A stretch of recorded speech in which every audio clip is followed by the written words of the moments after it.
So it's great to have everyone here today. So my name is Matt, and I am a math teacher in residence here at NumWorks. Essentially, that is our title for retired math teachers. So I spent 7 years in the classroom before I took my full retirement and joined NumWorks. I fell in love with NumWorks using it as a teacher. I found out about it back in 2021. So it's been a little over 4 years that I've known about NumWorks now, and I used it with my students for two. And then I've been here for the last 2+ years, so two full school years plus this year. It's been a wonderful time, and I love getting to meet so many wonderful teachers across the country. And it's great to see some names that I'm familiar with, but also some new names. That's great. I'm excited to have you here today. And so today we are going to flip, pick, and roll our way into some probability simulators. So I'm looking forward to kind of sharing a few things here. So these are going to be some probability simulators that are going to be great for your stats courses. Could also even be great for like a middle school level course, though, where you're dealing with just like independent and dependent probability. I taught seventh grade for a few years, and we did a lot of things where they would draw cards and flip coins and calculate probabilities that way. So looking forward to sharing a little bit about it. This is also something that we get a lot of requests for that the calculator doesn't do, but Python does allow us to add it in. And so I'm excited to show you how you can add some of these scripts in for your use in your classroom. And so a few goals that we have for the webinar today. So the first thing is I'm going to introduce Python on numworks.com and show you how you can write a script on the website. I personally think that's the easiest way to do it, but the calculator has some fantastic options and ways that you can write scripts on the calculator itself as well. Nothing's ever going to be as fast as doing it on a keyboard. So that's why it's really nice to do it on the website, and that's what I'll use. But feel free to follow along on the emulator as well. I am going to show you some cool little tricks on the emulator, some things that we've done to make it a little bit more intuitive. And also, if you're going to use this with your students, it's something that can help speed things up for them, and then also help teach them some of the common notations for Python. So it could be really useful.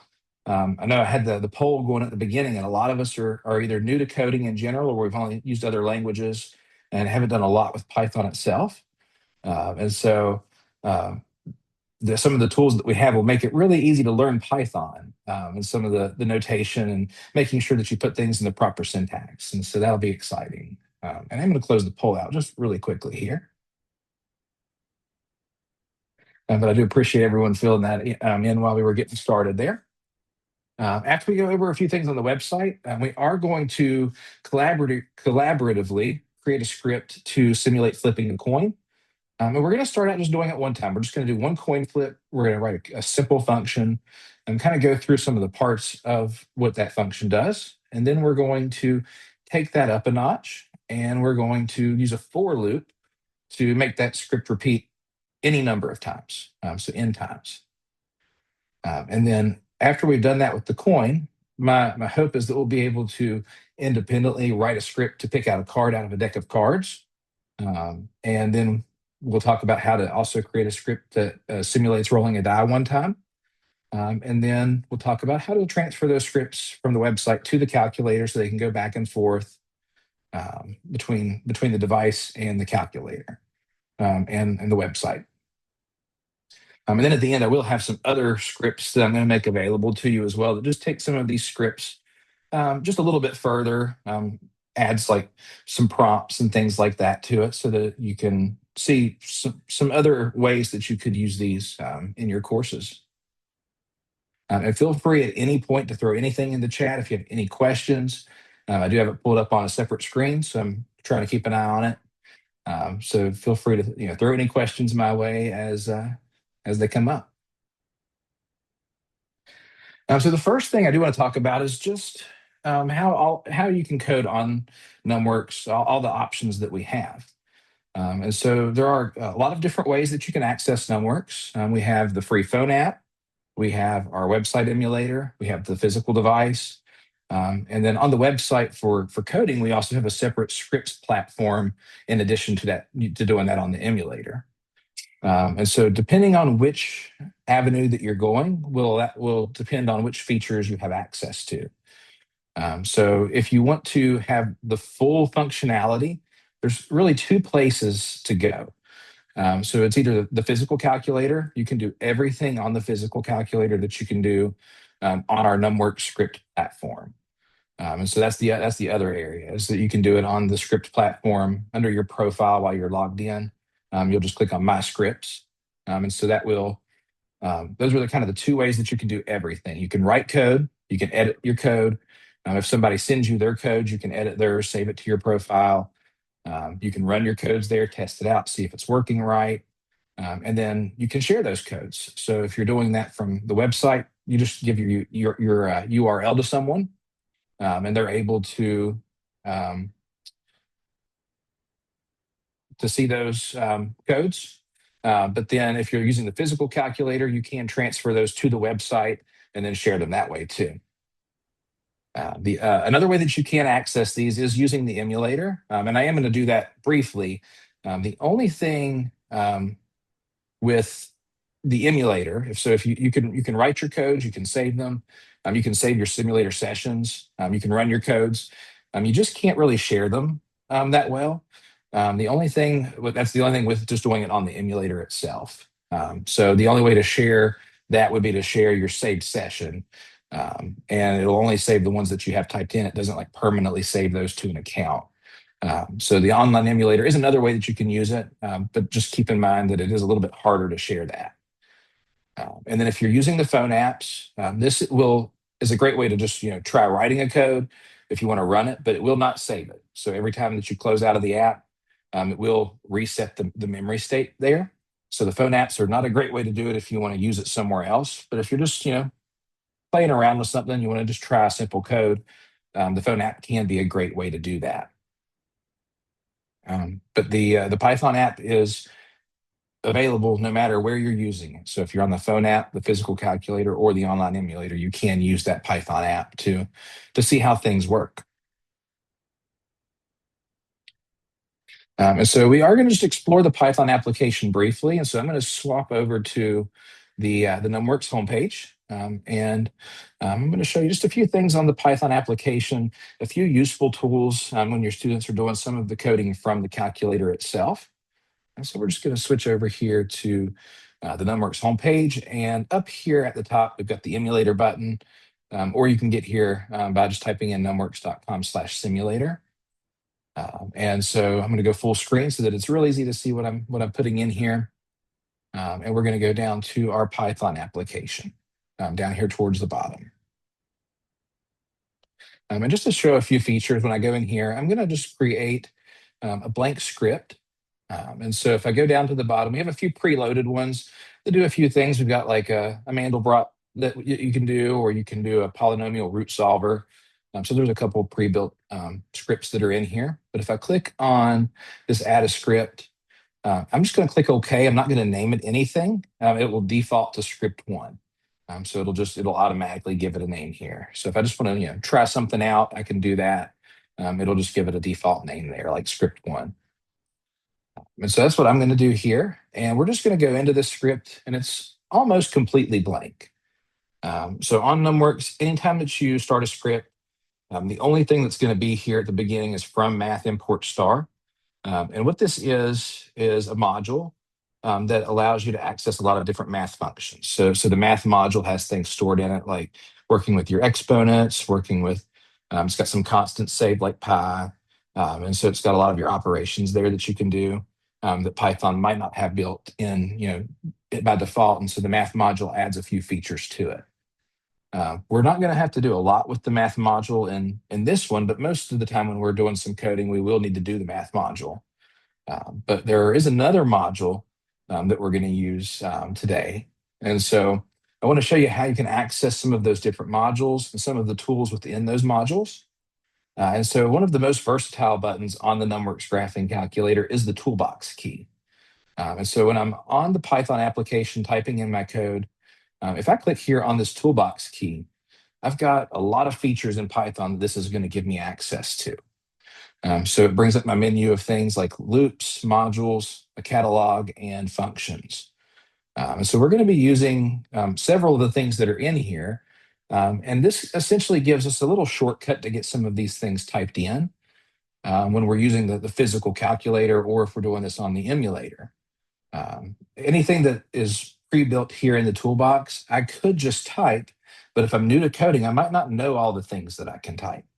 And so it's really helpful because it'll have things like if I go to my modules, for instance, I can click down in here and I can see all the modules that are available on the NumWorks graphing calculator. I've got things like Turtle, so that can do some nice little drawing there. I've got Random. This is one we're actually going to use quite a bit today. But there's some other ones down through here as well that we're not going to use. And so I'm going to go back up to Random and just click in here and show you a few things that this allows us access to. And so if I click on Random, the first thing I can do is I've got a few import options. So I can import the entire module. I can also do from random import star, and this essentially imports all of the functions separately. And so I can import that way as well. Or I've got the random dot function where I can just call the one that I need in particular. Then if I scroll down through here, I'm going to see a lot of different functions that I have access to that are all built into the random module. This one right here, seed, would allow you to seed the calculator. So one of the cool things with Python, and it's a little different in how NumWorks works, is that our calculators are all seeded randomly from the beginning. So you don't have to go through and seed them. But if I wanted all the students to have the same starting point, I could set a seed in my code so they would all have that same starting point. So it makes it to where it's not truly random because they're all going to have that same starting point. You'll also have features like your random range, random integers. That one is one that we'll probably use today. And then one we'll definitely use is going to be the choice list. So this will allow you to make a choice out of a list of different items. So I can make it'll randomly choose something out of that list. So these are some of the tools that we'll use. And the toolbox makes it really easy to access those and find these things. But in order to use any of these functions, I do have to import them. And so I'd want to make sure to do one of my imports here. And so I'm going to do the from random import star. And so I'll have that one in here as just kind of my first one. And so if I was going to do anything with that random module, now I would be able to access those functions. The execute key will take me down a line, or I can use my arrows. So either one's going to take me down a line. The nice thing with using the execute key is if I need to indent anything, it will a lot of times have the proper indentation automatically based on what I've typed in. A reason for the functions not to be imported by default is really memory limits. So with a handheld graphing calculator, the memory that's available is just so much smaller than what a typical computer would have that we don't want to import more than we need. So that's the biggest thing there. And if you do try to use one of those modules or a function from one of those modules, it'll say that you didn't import it. And then you can just go back up. You can always go back up to the top of your code and import it if you forget to. Yeah, great question. So I'm going to go back into that toolbox. And if I go back in here, I'm just going to back out to that main page again. So I've got my loops, my modules, and catalog and functions here. The functions down here at the bottom, this is really useful. There's not a lot in it, but it does have a really useful feature. So I can define a function right here in my toolbox. So I can define that function just by clicking on this.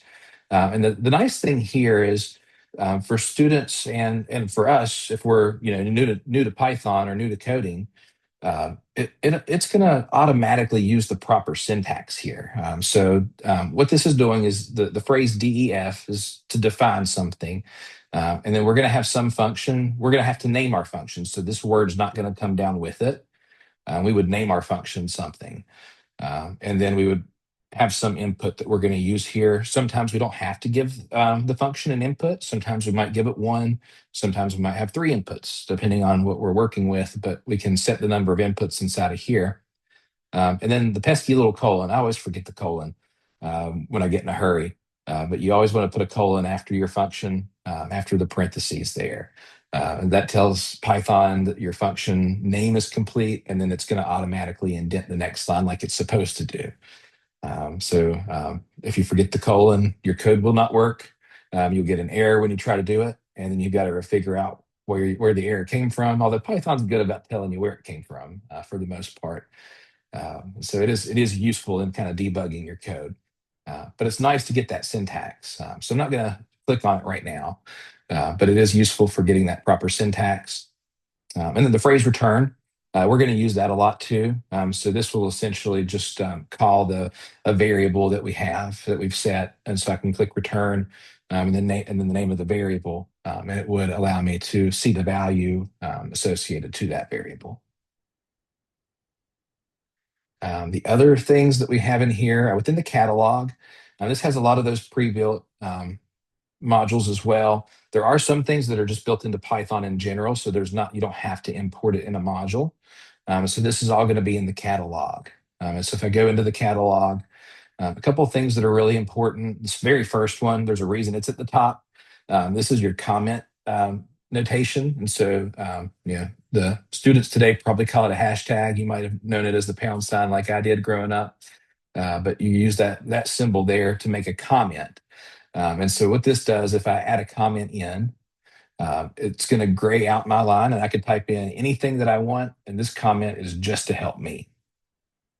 So it's not going to run the code, but it's just to help me, kind of remind me of what I'm doing here. And so this just allows you to add in, essentially phrases into your code to say what you're doing, or as a reminder of what the code's supposed to do in case it doesn't work right. And so adding comments to your code is really helpful, both for you and if you're collaborating with other people, for them to know what your code's doing. If I go back into that toolbox, there's a lot of other things here within this catalog. So feel free at any point to just kind of scroll through there and see what's there. We're not going to use a lot of the features in the catalog today, but there are a lot of things in here that you can use. So lots of great functions in there. And then the last thing that we're going to go through here is going to be our loops and tests.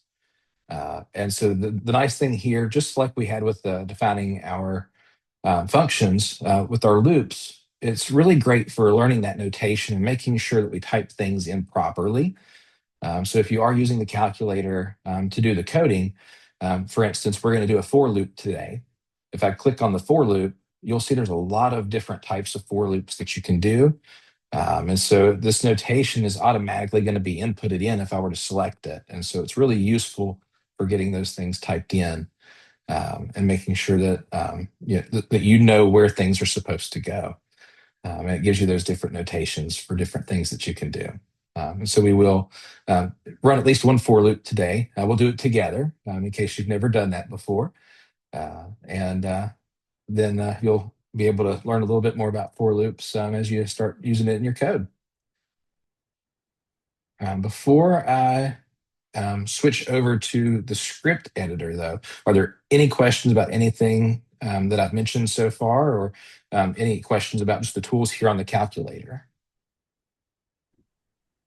I'm following along with mine, and when I started doing the comment, I don't have alpha lock, so I just have to do like alpha letter, alpha letter, alpha letter, and I don't know if there's a way of doing alpha lock for So that. that's a great thing to bring up. Yeah, so the alpha lock is going to be, so if you click on the alpha key twice, then you'll notice it puts a little lock pad up there Oh, beside alpha, but you do have to press it 2 times.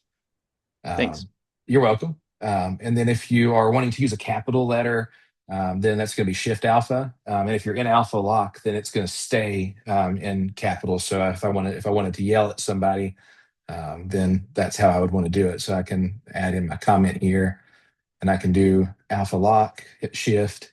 And so now I've got a capital Alpha with the lock.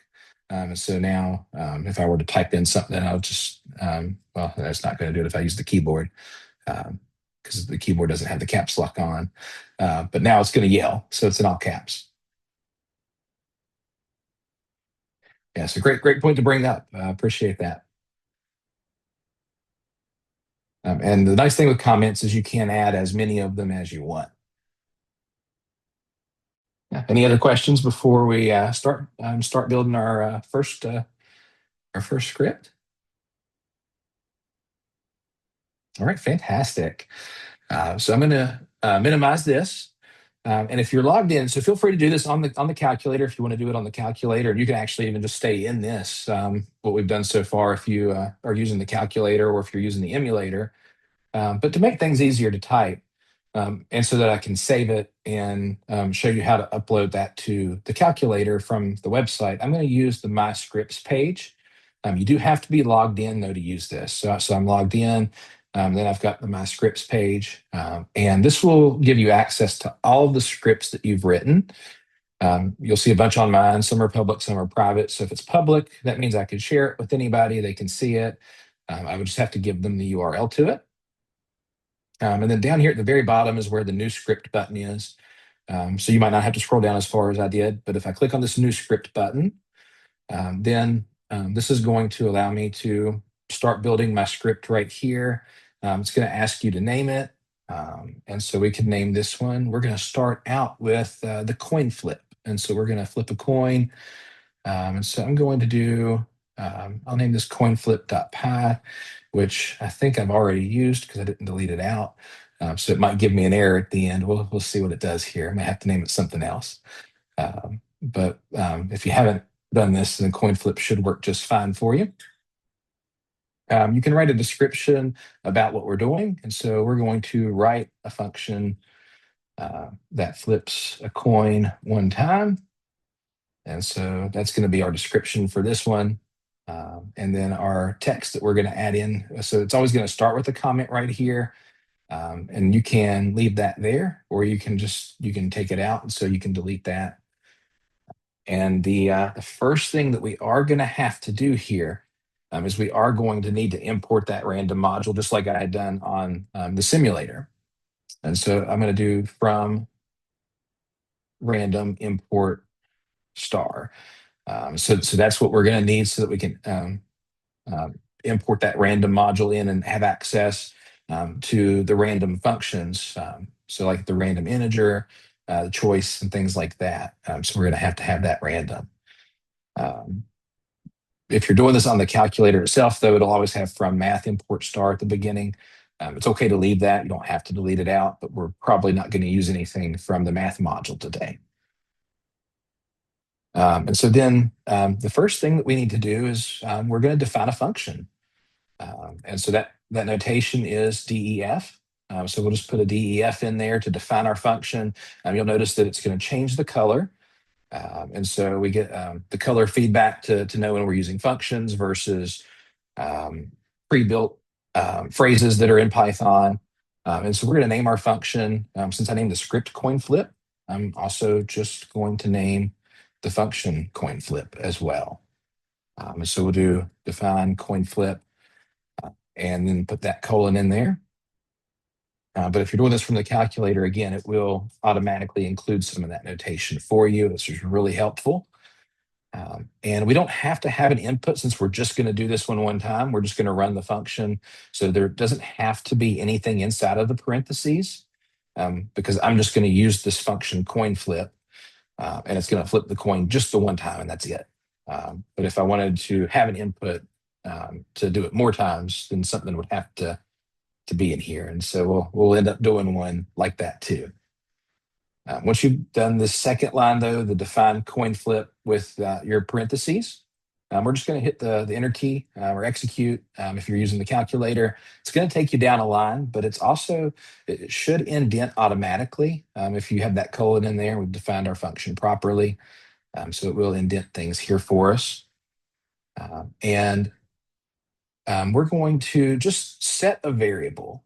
And so when we run this coin flip function, a lot of times we're going to have a variable that we want to store a value to or that we want to calculate or do something with. And so if we think about flipping a coin, we've got two options.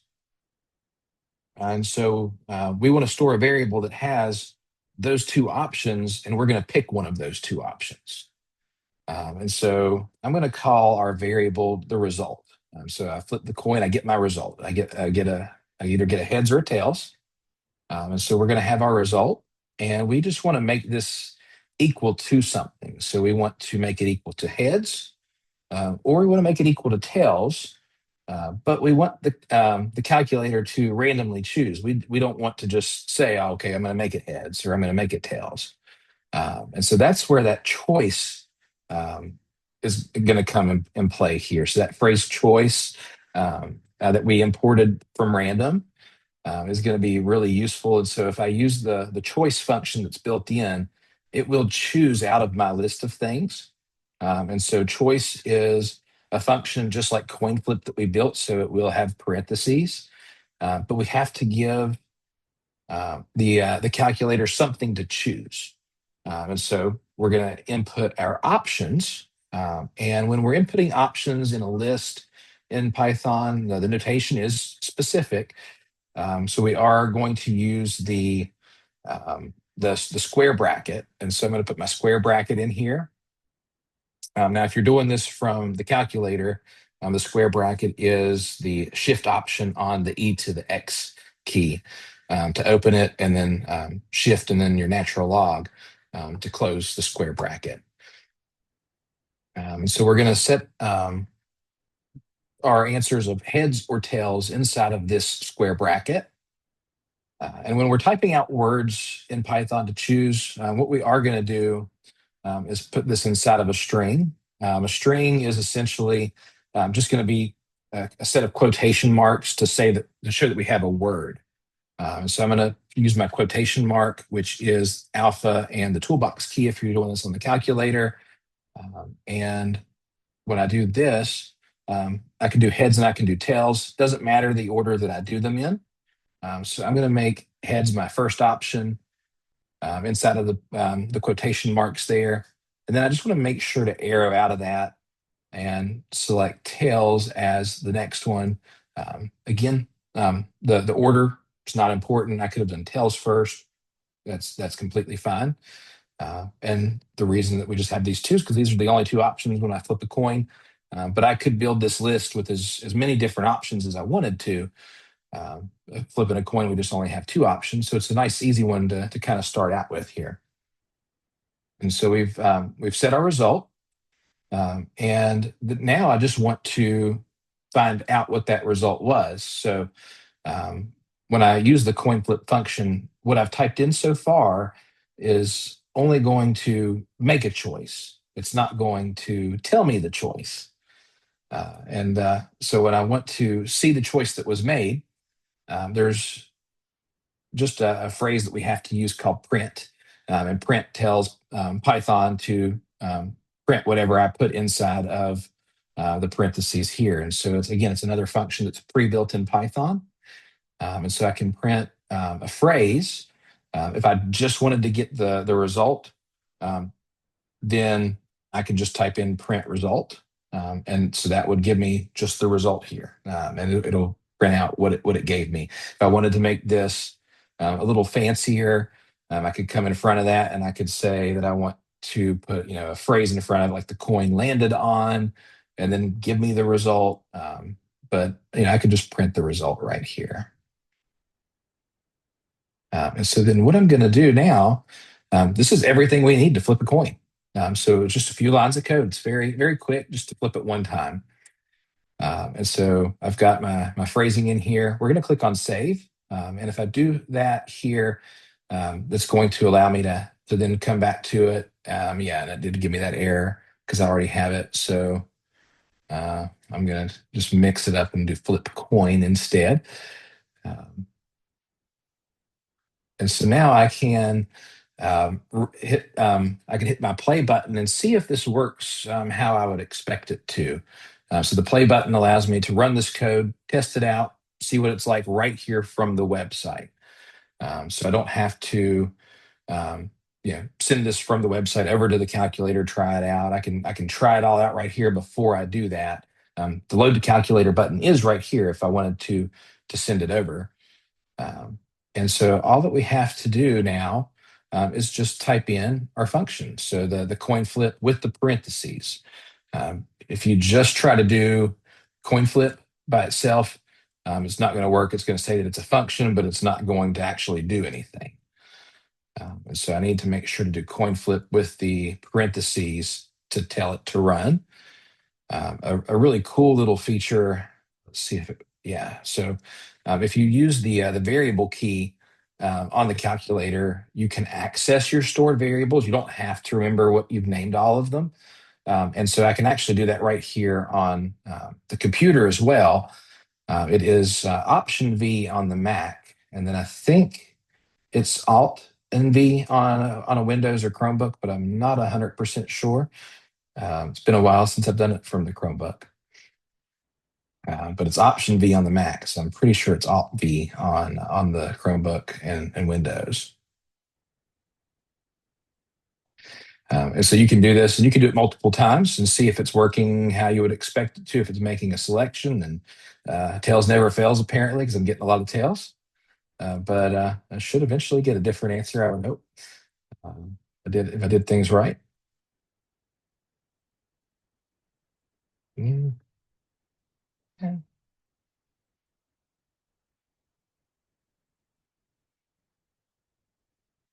I bet you it's not going to because it's keeping my state right here is the same. So that's why it's not doing that. That's why I'm getting tails every time I bet. Curious if that. No, there we go. There's a heads. No, so I was just really riding a hot streak on tails. Apparently, that's wild. So there's a heads. Okay, so I did do things right, and I can get both answers. Yeah, really lucky. We'll calculate the probability of that one later, Paul. um, yeah, so that's all that you have to do to flip the coin one time. Now, um, if I wanted to keep track of how many times I got tails there, this would be kind of an annoying way to have to do it though. And have to count it each time. And so maybe if I want to flip a coin 20 times, I don't want to have to go back through and count how many times I got tails in a row. And so the next thing we're going to do, I'm going to just kind of swap back over here. If we wanted to make our coin flip happen in number of times, then we just have to change a few things on our code to make a new function that has a few more features to it. And so this is going to allow us to use a for loop. And so essentially, what a for loop does is it takes the function you've already built and it says, okay, how many times do you want to run this? And you tell it the number of times you want to run it. And it repeats that process and does it that number of times. And we're gonna make sure that it saves it each time. If you forget to do that, then it's not going to store things. And so we're going to build a for loop to do more than one flip. And so what we're going to do is head back over to this script. And I'm just going to click on the edit button and do it right here from this one. If you want to edit it on yours the same way, that's completely fine. You can have more than one function on your scripts that you build. So I have this one, it's named flip coin or coin flip, depending on if you changed yours or not. And so if I were to just go down a couple lines, I'm going to add a comment in and just say that I want to flip a coin n times. So we're just going to put this comment here to show that we're doing something different. I had my first function to flip it once, but now we're going to do it n times. And so there's a lot of ways that you can do this. I'm just going to show one way that does work. Um, and do not think this is the only way to code something like this. That's one of the beautiful things about coding is there's a lot of different ways to get an answer. But if I were to do something like defining a function, and we're just going to call this one mini flips. So I'm going to do mini flips, and I'm going to separate them with those two words with the underscore. This is the traditional Python notation when you're building your functions. If it's more than one word, is to put an underscore between those words, just to make it a little bit easier to read. Um, it's just one notation, but it's the commonly accepted one for Python when you're building functions. To add that underscore in there. If you're doing this from the calculator, that underscore key is the shift option on the comma. It's the shift option on the comma there, right below the toolbox. If you're doing it from the calculator itself. And then remember to put that colon in there. Uh, the colon, it's a very important thing, so you got to have it. And so with mini flips, it's going to be similar to what we did before. Um, I mentioned we're going to do a for loop, and so we'll talk about how that for loop works. But the biggest thing that's a little different here at the beginning is I've got to have variables for heads and tails. So we're going to have those variables for heads and tails to start. And so what we're going to do is just type in heads. And so that's our first variable that I'm going to set here. Again, order is not important, but I'm going to do heads equals, and I'm just going to give it a starting value of 0. So when I start flipping the coin, I haven't gotten any heads yet. So I have 0 heads so far. So I'm just essentially going to initialize that variable at 0 so that it exists. And then I'm going to do the same thing with tails. So essentially, I'm just making a counter. I want something that's just going to count when I get heads and something that's going to count when I get tails. And so that's what our for loop is going to do is it's going to run the simulation just like we had up at the top. And then if I get a heads, then it's going to make that number go up. And if I get a tails, it's going to make that number go up. And it's going to keep track of that for us so that we don't have to go back and count it. And so if I were to go down one more line here, this is where I'm going to start this for loop. And so I can, let's see, I don't think it works on here. So I can't access the toolbox from here. If you use the toolbox, if you're using the calculator itself, you can access that first for loop, and you can actually get some of this notation without having to type the whole thing in using the calculator. But it is that very first for loop that we're going to do. So for I in range in. And then one thing that I did not do properly, and so I'm going to kind of point this out before we go too far, is I did not give mini flips an input. So coin flip didn't need an input because it's only doing it one time.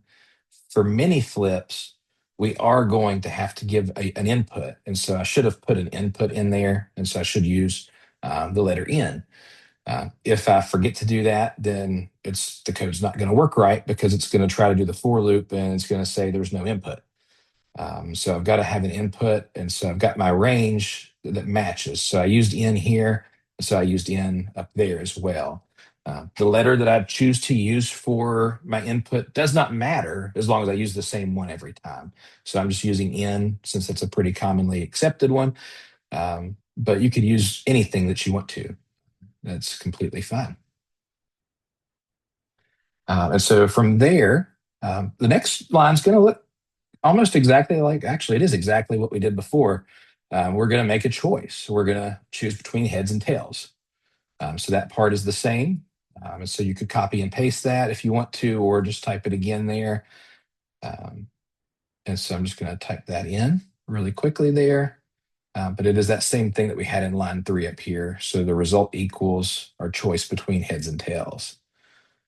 And so we're going to make that choice, make that selection there between heads and tails. The only difference is we're not stopping there. So when we're flipping at one time, we just want to know what we got. And so now, since we're going to do this, maybe 10 times, maybe 100 times, we just want to add that result to that variable that we started up here. So we started our variable of heads and tails. And so we want to take that result and add 1 to the result that we get. And so the next thing we're going to do is we're going to check and see, did I get heads or did I get tails? So this is where we do an if else statement. And so the if, again, order is not super important. You could do this, I could look for heads first or tails first. But we're going to check and see if the result is heads. And so I'm going to write this line and we'll kind of I'll explain what's happening here. So I'm going to use if result and then a double equal sign. So it's equal equals. And then it's going to be heads. So we'll check and see if we get heads first. And then I'm going to do my colon here. And so what this line is saying is if my result is the same thing as heads, so that if I get heads, then I'm going to do something. And so what I want to do now is I want to add one to heads up here, but the double equal sign just allows us to see if this is a true statement or not. So it's checking to see, is this true? If it is, then this is what's going to happen. We're going to take heads and we are going to add one to it. And so we're going to increase it by one. So the plus equals is just going to take the initial value that was there at the start at 0, but as this for loop runs, it's going to change. And it's just going to increase it since I'm using the plus here. And so we're going to do heads plus 1. So plus and then the equals to increase it by 1. And so that takes care of if I get a heads, the other scenarios that I get a tails. And so we're going to have the other part of our if statement is else. The big thing to note here is with else, you do want to make sure that it's lined up with if. So I had to go back um, over just a little bit, just kind of arrow over to make sure that they're even. And so now if else, and the nice thing with else, since the only other situation is tails, is that I don't really have to tell it that it's tails because it's the only other option. So I can just do else. I don't have to give it any extra input. So it saves a little bit of time there. And so the other thing would be if I get tails, it's going to look just like the above line. If I get tails, then I'm going to increase that by one. And so now we're going to, so when I run this simulation, if I were to put in, let's say n was 100, it's going to run this loop 100 times. Every time it gets a heads, it's going to go up by one. Every time it gets a tails, the tails will go up by one. And then the last thing that I want to do, just like before, I wanted to print that result so I could see it. I've got to print my results for heads and tails here. And it is just a little bit different. If I'm printing my heads, so I can print heads. And so this is going to print I want to print the number of times that I get heads. And since um, my variable heads is a number, I just have to turn it into what's called a string so that I can actually see it. So I have my heads inside of this string right here. And then we're just going to add a string of the heads variable. So this heads is just the word. So it's just to match this option. But this heads is to match our variable. The phrase str stands for string, and it's just turning this number because heads is a variable that's associated to this number. And it's just turning it into a string so that it can print it. And so that's what we're doing there. And then we're going to do the exact same thing below that with tails. And so I can do that exact same thing here, but just change the string to tails. And then we're going to hope that we didn't make any typos on anything and that it all works properly. But we've got our function here now, many flips. We have initialized those counter variables. So we've got heads and tails starting at 0. We have our for loop, and we're going to run that n times, just like we're going to input with many flips. And then we're going to choose, just like we did up at the top the first time. If I get heads, we're going to increase the counter by 1. If I get tails, we'll increase that counter by 1. And then we will print them both at the end. So at the end, I can see how many heads I got and how many tails that I got. And so that is our code to do many flips. And so I'm going to save this. And we're going to try it out. And so we'll click on our play button again, and let's see if we get an error. So we do, we get an error. Name heads isn't defined. And so let's see what happened there. So that is line 16. So this is a great little point here. So I got line 16 in module. And let's see what happened. So line 16 heads isn't defined. Why is it not defined? It should be 0. Hmm.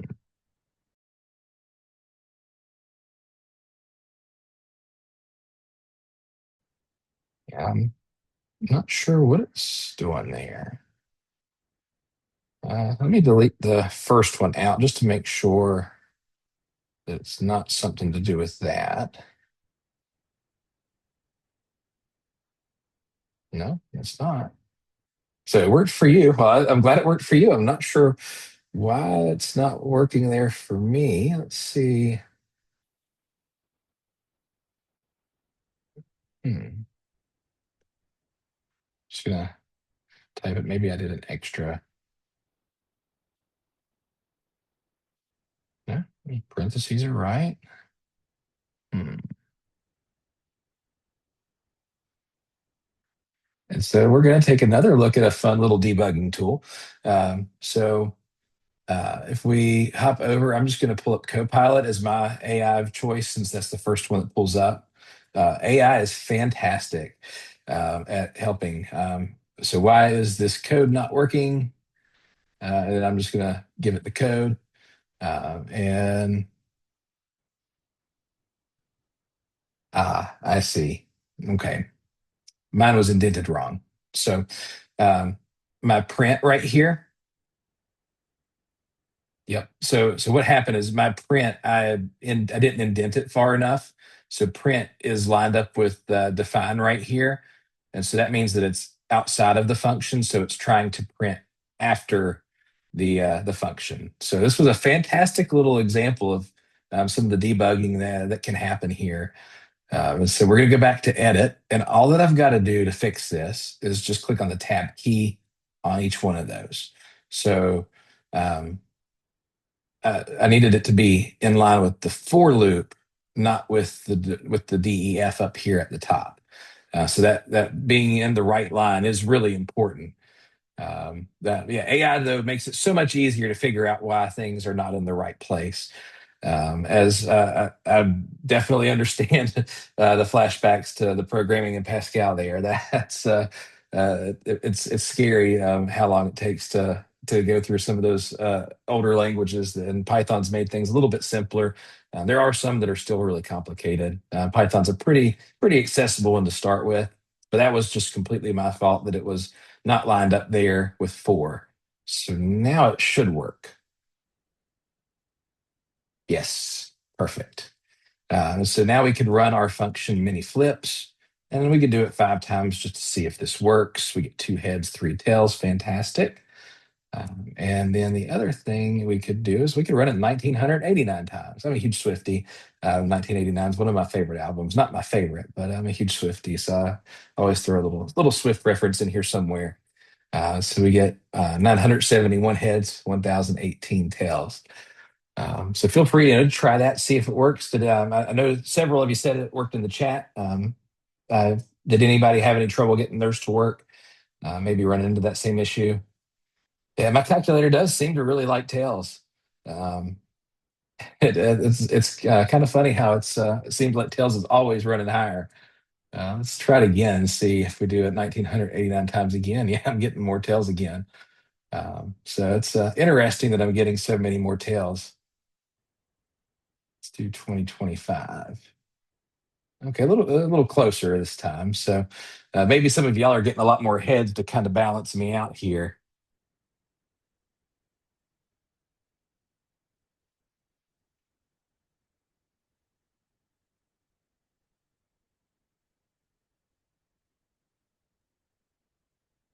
Yeah, so you could set a manual seed up at the beginning. So that's a great point. So you could set a seed, and you could set it to any whatever seed that you want to set as to give it a set starting point. But that's just going to um, define it at that for that particular seed. But you could do that. I'm not going to save it with that, but you could seed it right there in the code.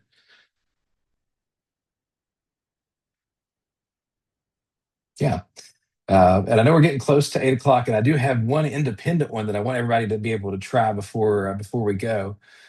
So I'm going to swap back over here. So we've done this with the coin flip.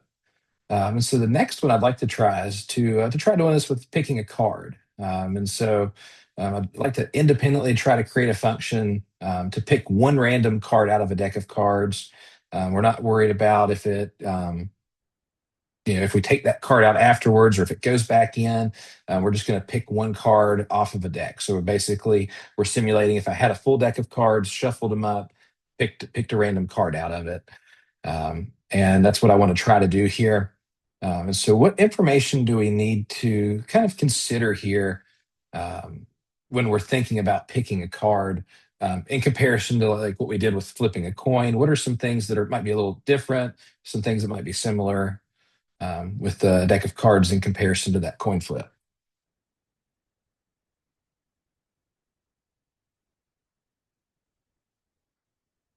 And feel free to throw it in the chat if yeah. So I see a couple of us getting some answers in. So yeah, so the first thing is there is not there. So there's more options. So you've got your suits and you've got your numbers. So we've got four suits, and then you've also got the 13 different numbers, 13 cards of each suit. So there's a couple different variables. So there's not just a heads or a tails. It's not just two options. You've kind of got two different variables. One variable has four options, and then the other variable is going to have 13 options. So there's just a lot more to building it to kind of start. But yeah, so that's exactly what we need to consider there when we're building it, and we want to make sure that we choose uh, one suit and that we choose one number out of those.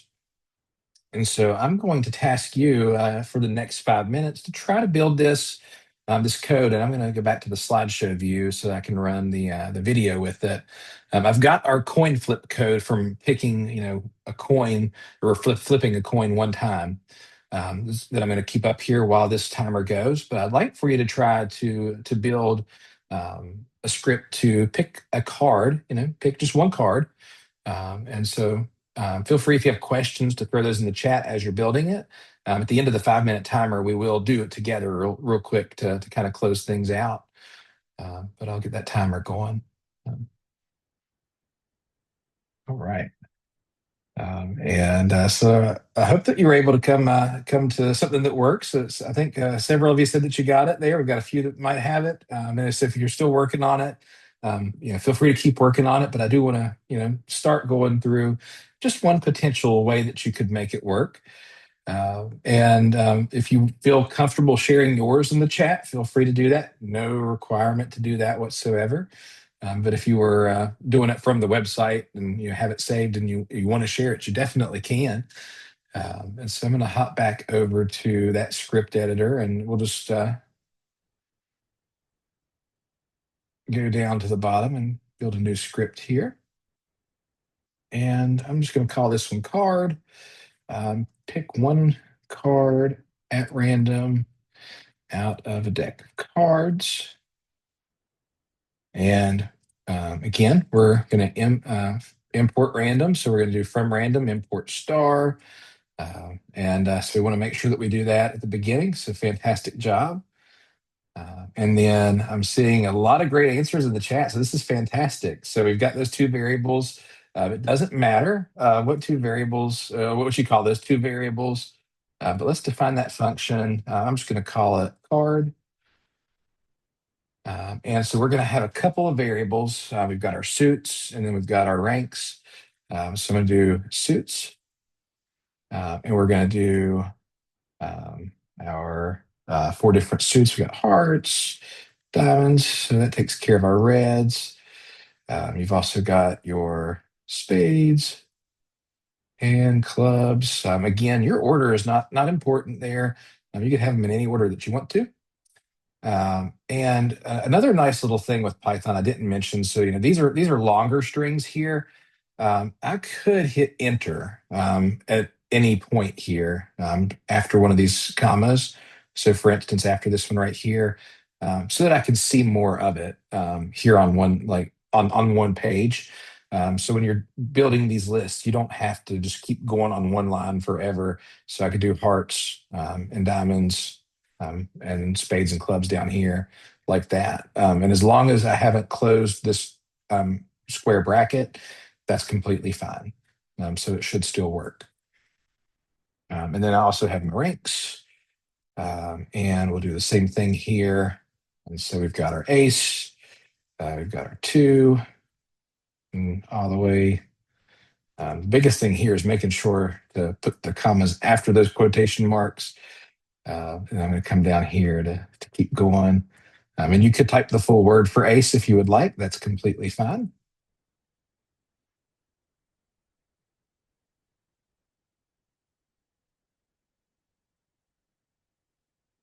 And then we'll do our jack, queen.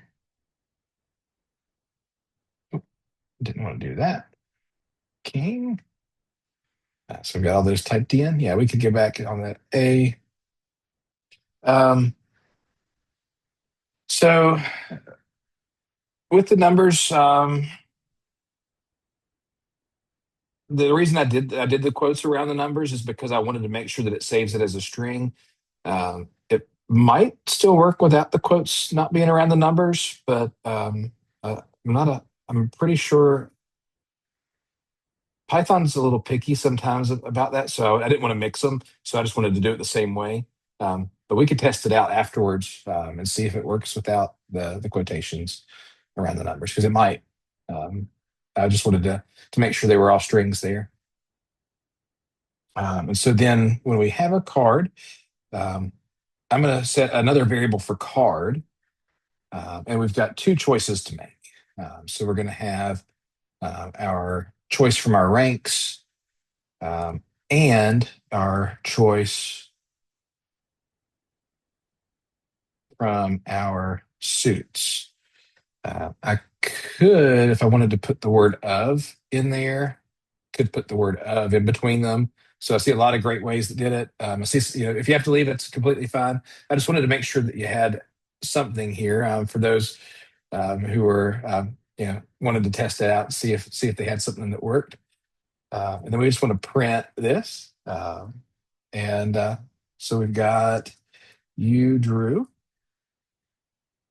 and then your card. And so that is our last thing here. I appreciate everyone's time. And so now we've got that built. And so we could run our card. And I got Jack of Hearts. I forgot to put my extra spaces in here. So that's why it didn't work with the spaces. But I could go back and fix the spacing on that. Uh, but I appreciate everyone's time today. It was a lot of fun getting to share some of these things with you. And I am going to share those slides in an email afterwards. So you'll get that email that has a list to the slides. It's going to have some additional resources, some different scripts and things as well, some ways that you could expand this with your students. So I really appreciate everyone's time today. And if anybody has any questions, feel free to continue to ask those. I'll stick around. But if not, I hope you have a great evening.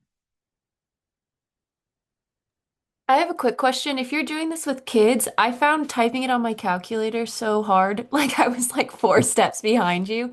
Do you then teach it with kids like using the computer and then they just do the simulator all online? Or yeah, what would you recommend? Because I just am picturing my ninth graders and this is going to get tedious No, with it's the typing. fantastic. Yeah, no, Yeah. fantastic question. And actually, I'm going to leave this recording for this question because I think a lot of people will have this question as well. Mhm. So there's kind of two ways that I would approach it with students. And it depends on your school's policies. If students can have a free NumWorks account, then having them code it from the computer is probably faster because they're using the full keyboard that way. Mhm. But I know a lot of schools, students, can't be required to make an account, and in that case, doing it from from the calculator itself, what I would do is I would personally, as the teacher, do it from the calculator as well on the emulator, and so I would show Okay. it from the emulator. So that way, I'm having to type it the same way they are, and so it does slow me down Yeah. to make sure that I'm typing it the same way. It also allows me to show things like that alpha with the lock symbol here, so they know they're in alpha lock and remember to look for that. Okay. So either I'll do it typing or I'll do it by calculator on hand, you're saying.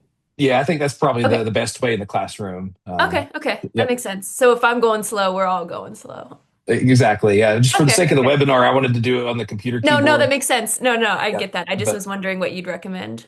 yeah, Yeah, because I also think that they'd want access to this on their calculator if they were to like do something in the future, like they wouldn't want to have it saved on the online feature, yeah, they'd like to have it on the calculator. Is there a And way to as transfer it, like the code that you write on your account onto your calculator? Yes. So Okay. from the My Scripts page, if you're on any of your scripts, Oh, you've got cool.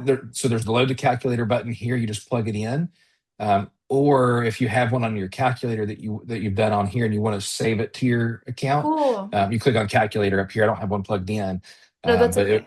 but it would have a list of your scripts that are on your calculator, and you could import it Awesome. to save it over onto this page.